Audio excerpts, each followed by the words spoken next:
राधा ने कहा कि मैं अपना देह तभी त्यागूंगी जब श्री कृष्ण अपने साक्षात रूप में मेरे सामने आएंगे और प्रेम से मेरा नाम पुकारेंगे, राधे। उनकी यह इच्छा सुनकर गांव वाले चौंक गए और सोच में पड़ गए कि आखिर इतने बड़े राजा इस वृद्ध महिला से मिलने क्यों आएंगे। पर किसी ने भी राधा की भक्ति पर संदेह नहीं किया, क्योंकि उन्होंने जीवन भर सिर्फ प्रेम की परिभाषा को जिया था।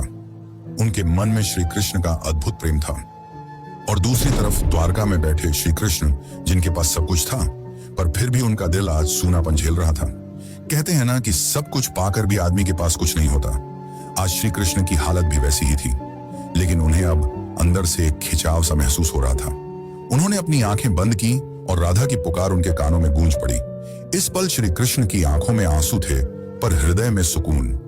उन्होंने तुरंत सब कुछ छोड़कर उसी पल एकांत कुंज की ओर प्रस्थान किया, जहां राधा रानी उनका इंतजार कर रही थी। जब श्री कृष्ण वहां पहुंचे तो राधा कुटिया के बाहर तुलसी के पेड़ के पास बैठी हुई थी। उनकी आंखें बंद थीं और वे ध्यान में लीन थीं। कृष्ण ने धीरे से कहा, राधे। यह शब्द सुनकर राधा की आंखें खुली और उनके चेहरे पर एक चमक छा गई। उनकी आंखों में वह प्रेम था जो न कहा जा सकता था और न ही छुपाया जा सकता था। राधा मुस्कुराई और श्री कृष्ण से कहा, प्रभु, अब मेरे जाने का समय आ गया है। अब मेरी आत्मा केवल विश्राम चाहती है। यह सुनकर श्री कृष्ण ने राधा का हाथ थाम लिया। अब राधा की सांसें धीरे धीरे धीमी होने लगी और उन्होंने वहीं तुलसी के पेड़ के नीचे अपने प्राण त्याग दिए। किंतु यह अंत नहीं था। इसी पल वह रहस्य ने जन्म लिया जिसे सुनकर आप चौंक जाएंगे। राधा की आत्मा को तो मोक्ष मिल गया, पर उनके आखिरी शब्द अब भी श्री कृष्ण के कानों में गूंज रहे थे। राधा ने अपने अंतिम पलों में कहा था, प्रभु, जब इस धरती से प्रेम का अर्थ मिटने लगेगा तब मैं फिर लौटूंगी। मुझे फिर जन्म लेना होगा, क्योंकि प्रेम जीवन का प्रमुख हिस्सा है और उसे मिटने नहीं दिया जा सकता। जहां राधा ने अपनी देह त्यागी थी, वहां एक नया पौधा उगाया जो तुलसी से भी अधिक उज्जवल था, मानो कोई स्वर्गीय पौधा हो। गांव के लोग उसे राधा वृक्ष के नाम से पुकारने लगे और वहां पूजा पाठ करने लगे। पर किसी को नहीं पता था कि उस पौधे के नीचे एक रहस्य पल रहा था। वह रहस्य था राधा के पुनर्जन्म का, जो आपको चकित कर देगा। कई युग बीतने के बाद जब प्रेम का मूल्य घटने लगा और लोग सिर्फ वासना में डूबने लगे, तब बरसाने से कुछ दूर एक साधारण किसान के घर में एक कन्या का जन्म हुआ। उसका नाम ललिता रखा गया। पर यह कोई साधारण कन्या नहीं थी। वह बिना किसी के सिखाए ही बांसुरी की मधुर धुन बजा लेती थी। उसकी बांसुरी की आवाज सुनते ही पेड़ों के पत्ते हिलने लगते और पक्षी झूम उठते। गांव के लोग कहने लगे कि यह कोई साधारण लड़की नहीं, बल्कि किसी देवी का अवतार है। वे कहते कि इसे देखकर राधा की याद आ जाती है। ललिता जब 7 साल की हुई तो एक दिन वह यमुना के किनारे बैठी थी। उसी वक्त एक संत वहां से गुजरे। उन्होंने ललिता को देखा और जब उसकी आंखों में झांका तो वे मंत्रमुग्ध हो गए। उन्होंने कहा, वही आंखें, वही चंचल मुस्कान, राधा तुम लौट आई। ललिता को अक्सर सपने में एक सुंदर श्याम वर्ण पुरुष दिखाई देता, जो कोई और नहीं बल्कि श्री कृष्ण ही थे। वे कुछ नहीं बोलते, बस बांसुरी बजाते रहते।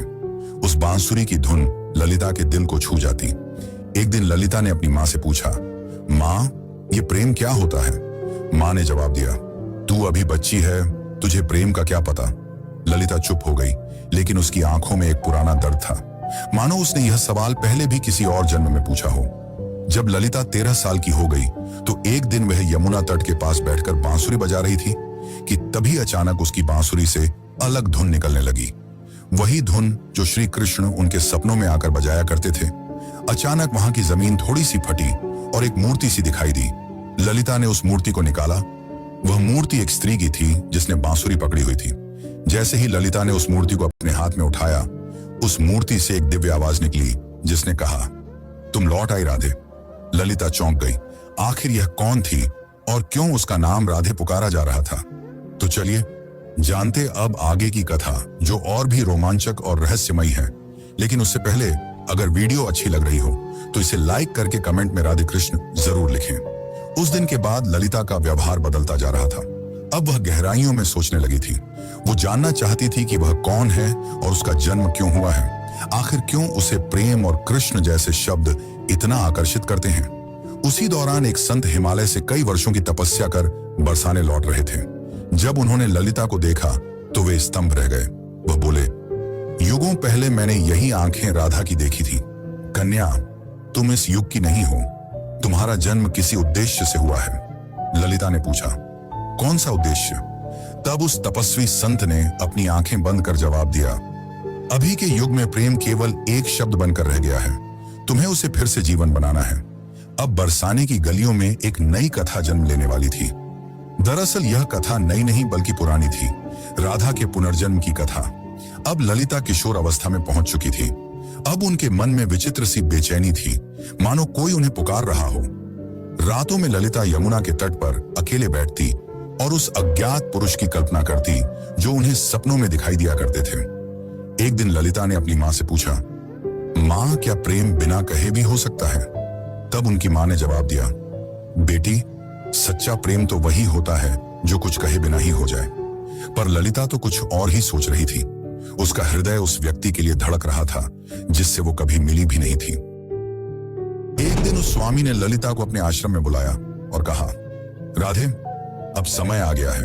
कृष्ण इस युग में जन्म ले चुके हैं, पर इस युग में उन्होंने एक ब्राह्मण के रूप में जन्म लिया है और तुम्हें उन्हें ढूंढना पड़ेगा। यह सुनकर ललिता खुशी के मारे झूमने लगी, क्योंकि जिस पल का उसे इंतजार था वो आने वाला था।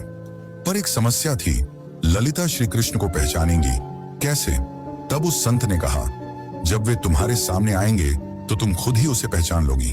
पर ध्यान रखना, इस बार परीक्षा और भी ज्यादा कठिन होगी, क्योंकि अब युग बदल चुका है। अब तुम्हारा प्रेम व्यक्तिगत नहीं रहा, बल्कि अब तुम्हें लोगों और समाज का सामना करते हुए पूरे संसार को प्रेम का अर्थ समझाना होगा।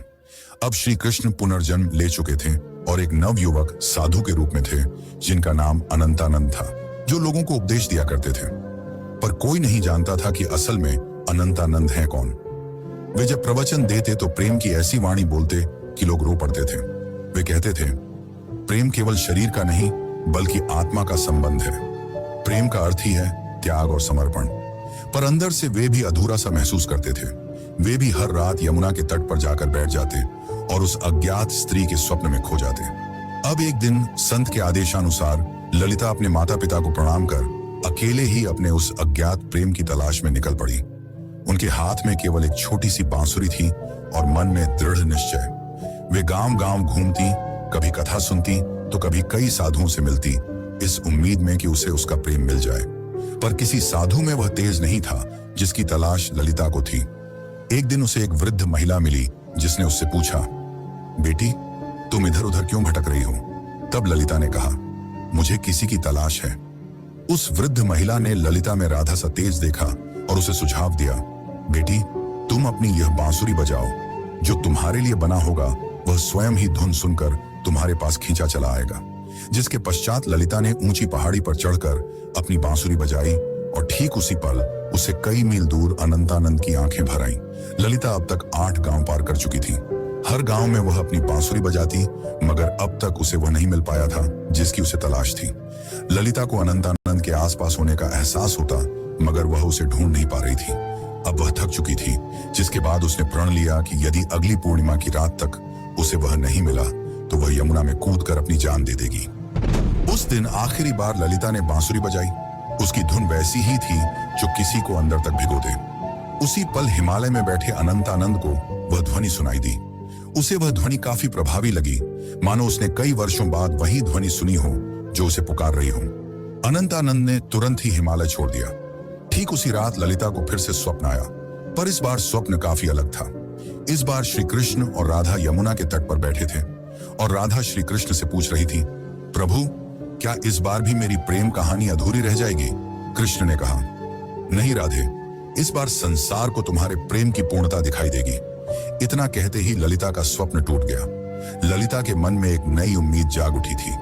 अब वह उस जगह पहुंची जहां अनंतानंद पहुंचने वाले थे, वृंदाधाम। ये कोई आम स्थान नहीं थी। कहते हैं कि इसी स्थान पर राधा ने कृष्ण को आखिरी बार देखा था और एक शिला को छूकर प्रण लिया था कि जब तक उसकी प्रेम कहानी पूर्ण नहीं हो जाती वह लौटती रहेगी। उस समय वृंदाधाम में एक कथा हो रही थी और उस कथा के वाचक कोई और नहीं बल्कि स्वयं अनंतानंद थे। ललिता बहुत दूर खड़ी थी और उनके चेहरे को भी नहीं पहचानती थी, परंतु उनकी वाणी में कुछ ऐसा था जिसने उसके हृदय को प्रभावित कर दिया। उस दिन अनंतानंद प्रेम की परिभाषा समझा रहे थे। प्रेम वह नहीं जो आपके पास होता है और आपके साथ जीता है। प्रेम तो वह है जो दूर होकर भी पास होता है। वे यह सब बता ही रहे थे कि उनकी आंखें ललिता से टकराईं। दोनों एक पल के लिए स्तंभ रह गए, मानो पूरी दुनिया ही रुक गई हो। अनंत आनंद ने तुरंत ही प्रवचन छोड़ दिया और ललिता के पास दौड़े चले आए। तब ललिता ने अनंत आनंद से धीरे से पूछा, क्या आज भी आपको मेरी आवाज सुनाई देती है? अनंत आनंद ने उसकी आंखों में देखा और प्रेम से कहा, राधे, तुम आ गई। पल काफी मनमोहक था, पूरा संसार थमा हुआ था। लेकिन यह अंत नहीं था, असली कहानी तो अब शुरू होने वाली थी। अचानक मौसम खराब होने लगा और बादल काले पड़ गए, और तभी वहां एक साधु कुरंगनाथ प्रकट हुए, जो नहीं चाहते थे कि राधा और कृष्ण फिर से मिले, क्योंकि उसे ऐसा लगता था कि अगर राधा और कृष्ण फिर से मिल गए तो प्रेम को धर्म से ऊपर का स्थान मिल जाएगा, जो कि समाज की जड़ता को तोड़ डालेगा। कुरंगनाथ ने कहा, तुम्हारा प्रेम आज के युग के नियमों के विरुद्ध है। आज का समाज न तो इस प्रेम को समझेगा और न ही सहन कर पाएगा।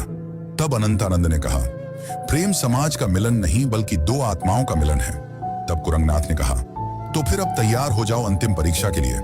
कुरंगनाथ ने कहा कि यदि तुम्हारा प्रेम सच्चा है तो अगली पूर्णिमा की रात तक ललिता अपनी आंखों पर पट्टी बांध लेगी और वह बिना देखे और बिना सुने तुम्हें ढूंढ निकालेगी। यदि वह इसमें असफल हो जाती है तो दोनों को फिर से युगों युगों के लिए बिछड़ना होगा। अनंत आनंद यह सुनकर मौन रह गए, पर ललिता ने बड़े ही प्रेम पूर्वक और शक्ति से कहा, मुझे आपकी यह शर्त मंजूर है। पूर्णिमा की रात पास आ रही थी। यह परीक्षा ललिता के लिए केवल एक शर्त नहीं थी, बल्कि उसके प्रेम और संयम की लड़ाई थी। वह खुद भी यह जानना चाहती थी कि क्या बिना देखे सिर्फ मन और आत्मा से प्रेम किया जा सकता है या नहीं।